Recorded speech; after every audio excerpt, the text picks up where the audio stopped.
Bienvenue dans Terrienne, l'actualité des femmes dans le monde. Le choix de Terrienne nous conduit à refermer cette année 2018 avec Simone Veil, entrée au Panthéon en juillet dernier. Un livre monument lui est consacré sous le titre Simone Veil, un héritage humaniste. 36 personnalités à parité entre femmes et hommes témoignent de sa pensée et de son action. Parmi elles, Noëlle Lenoir et Jean-Paul Costa. J'ai trouvé là une femme. Il y en a, mais pas aussi nombreuses que l'on pense, qui voulaient promouvoir la condition des femmes, pas seulement en parole, mais dans les faits. Et elle a beaucoup aidé des jeunes femmes. Moi, elle a été vraiment extraordinaire avec moi quand on s'est côtoyé au Conseil constitutionnel, mais j'ai été déjà un petit peu arrivée. Mais c'est vraiment quelqu'un qui était totalement bienveillant et qui voulait que les autres femmes et la chance qu'elle avait eue dans sa carrière. Simone Veil était une grande européenne, convaincue, d'autant plus convaincue qu'elle avait survécu à l'atrocité des camps d'extermination nazis. Elle était fondamentalement en faveur des droits de l'homme et elle était juriste puisqu'elle a tout de même été magistrat. Ce qu'on a parfois tendance à oublier, le droit, l'Europe, les droits de l'homme, les droits de l'être humain, homme voulant dire bien sûr l'homme et la femme.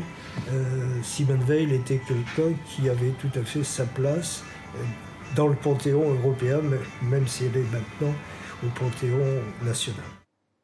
Notre coup de cœur cette semaine à Rowena Gérard, réalisatrice, scénariste et productrice indienne. Loin des clichés de Bollywood, son nouveau film, Monsieur, raconte un amour impossible entre un jeune maître indien et sa domestique. Once you got a few thousand from the salaries, they're straight. मैं तो सिर्फ इतना कह रहा हूँ कि फैशन की दुनिया में आगे बढ़ना बहुत मुश्किल होता है। मुझ जैसों के लिए नहीं। Maintenant, c'est plusieurs femmes en fait que j'ai connues qui ont été très proches de moi. Quand j'habitais seule en Inde, j'avais des femmes qui travaillaient. On a une relation très très intime, mais avec cette ségrégation qui existe en permanence dans la maison. Et un immense coup de cœur et coup de chapeau à celle qui va nous quitter après 25 ans passés au sein de TV5 Monde.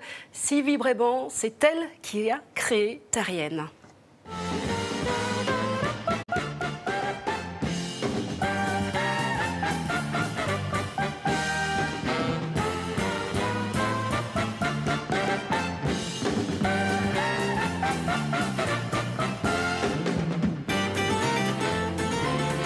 Ce qui nous semble important, c'est d'accompagner le mouvement des femmes, leur émancipation, leur combat.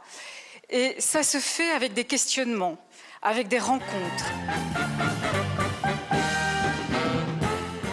Voilà, au nom de toutes celles et tous ceux qui participent de près ou de loin à Terrienne, un grand merci Sylvie pour avoir semé en chacune et chacun de nous une graine de Terrienne. Et comme tu le dis si bien, hashtag, il y a du boulot, alors on se retrouve dans Terrienne l'année prochaine.